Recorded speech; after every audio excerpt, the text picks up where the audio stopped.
Assalamualaikum warahmatullahi wabarakatuh. Perkenalkan, nama saya Nurul Basiro dengan NIM akhir 2131 dari kelas C1.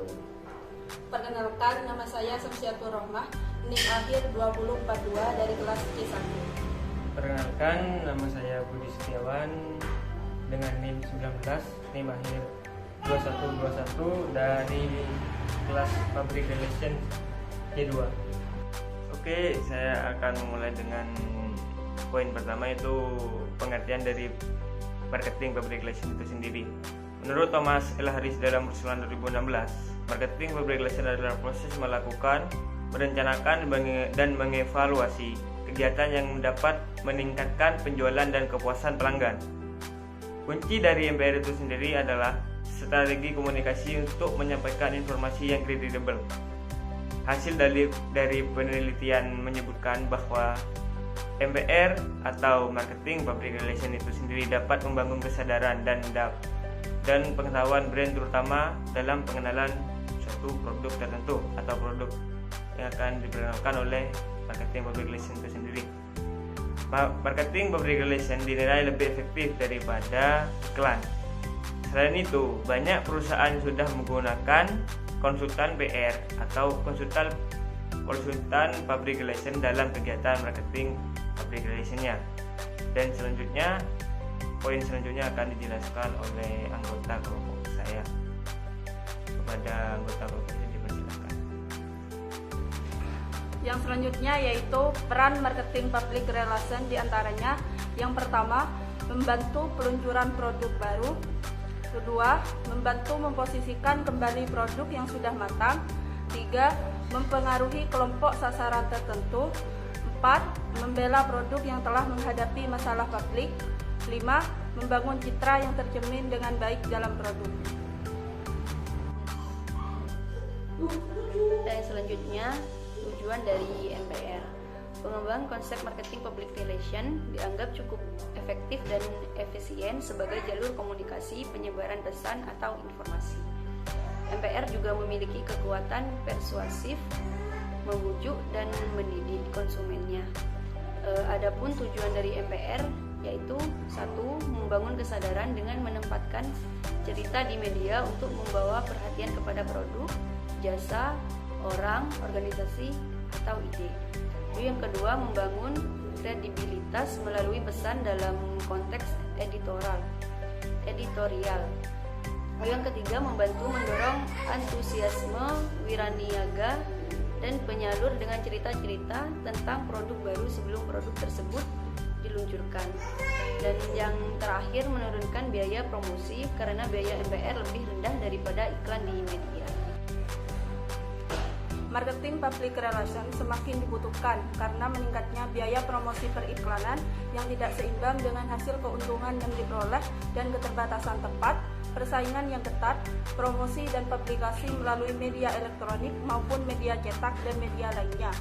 Selain itu, MPR diperlukan karena selera konsumen yang cepat berubah dalam waktu yang singkat. Hal itu disebabkan karena banyaknya pilihan atau substitusi atas produk yang ditawarkan di pasaran lebih menarik. Selain itu juga, MPR dibutuhkan karena minat atau perhatian konsumen terhadap tayangan iklan menurun, karena pesan dari iklan cenderung hiperbola atau berlebihan dan membosankan bagi konsumennya. Dalam pemanfaatannya, MPR menggunakan 7 alat utama, yaitu publikasi, acara, pemberian sponsor, berita, kegiatan layanan masyarakat, pidato, dan media identitas. Oke, di sini kelompok kami mengambil contoh perusahaan dari PT Belajar Seli Ceria atau sering disebut dengan Sorseli. Sorseli ini adalah pionir yogurt beku lokal yang dibuat dari bahan-bahan dairy alami yang disajikan dengan berbagai saus dan topping. PT Sorseli ini sudah berusia 11 tahun dan PT Sorseli ini dibentuk atau berdiri sejak 15 Mei 2008.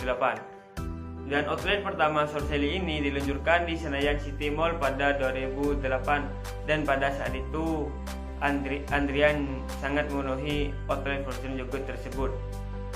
Sorseli membuka lebih dari 30 outlet tersebar di seluruh Indonesia. yang dimana ada di Jakarta, di Bandung, Medan, Bali, Semarang, Makassar, dan kota-kota besar lainnya. Pada 2015, Sourcely memutuskan untuk melakukan rejuvenation atau peremajaan merek agar menjadi produk yang lebih cocok dikonsumsi semua orang. Sourcely merupakan sebuah aspek Sourcely mengubah semua aspeknya atau rebranding tanpa menghilangkan identitas Sourcely yang sebelumnya. Pada awalnya, Sourcely terlalu fokus kepada wanita dan menimbulkan citra girly karena konsep lama Sourcely.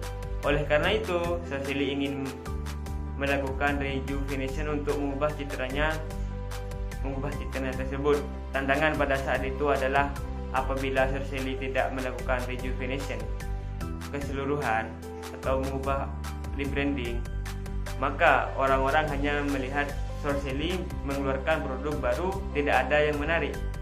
Oleh sebab itu, Sourcely ingin melakukan peremajaan semua aspek merek Sourcely tanpa menghilangkan identitas Sourcely sehingga memperkuat citra fresh dan healthy yogurt.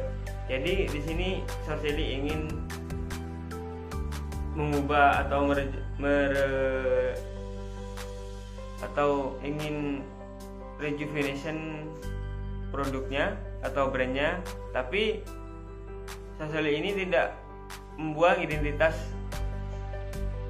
atau identitas Sourcely tersebut. Dia malahan memperkuat citranya dengan yang memiliki citra fresh, healthy yogurt atau yogurt sehat. Terima kasih.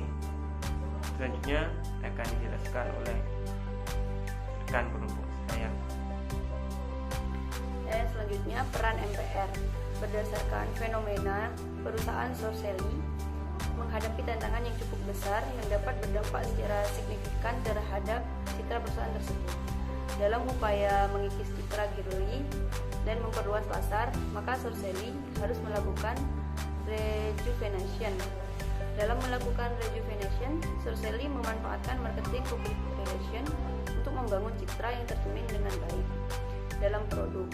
Hal tersebut tentu sesuai dengan tugas dari MPR pada poin kelima. Perusahaan Sourcely menggunakan 7 alat MPR, yaitu 1. Publikasi, yaitu memanfaatkan media online seperti sosial media, website, dan partnership. Lalu yang kedua, acara, dibagi menjadi 2, yaitu major dan minor event. Pada major event berupa launching produk atau layanan yang lebih besar dibandingkan minor event. Biasanya hal ini juga dikaitkan dengan acara produk launching Sourcely setiap tahunnya. Lalu yang ketiga, sponsor dan pidato dalam serangkaian acara. Pemilik Sourcely beberapa kali diundang untuk pidato dan memberikan sponsor, terutama dalam lingkungan F dan B bisnis. Lalu selanjutnya yang keempat, yaitu alat berita. Perusahaan Sourcely dimuat di beberapa media online, TV maupun cetak. Lalu yang kelima, kegiatan sosial masyarakat yang pernah dijalankan adalah Smile for Smile, yang adalah kegiatan CSR Sourcely yang berkaitan dengan produknya, yaitu Black Sakura. Lalu yang terakhir, yaitu yang keenam, Sourcely mengubah media identitasnya seperti logo, tagline, warna, atribut lainnya untuk memberikan pesan healthy dessert melalui citra All New Sourcely dan lebih membuat kesan rejuvenation secara visual.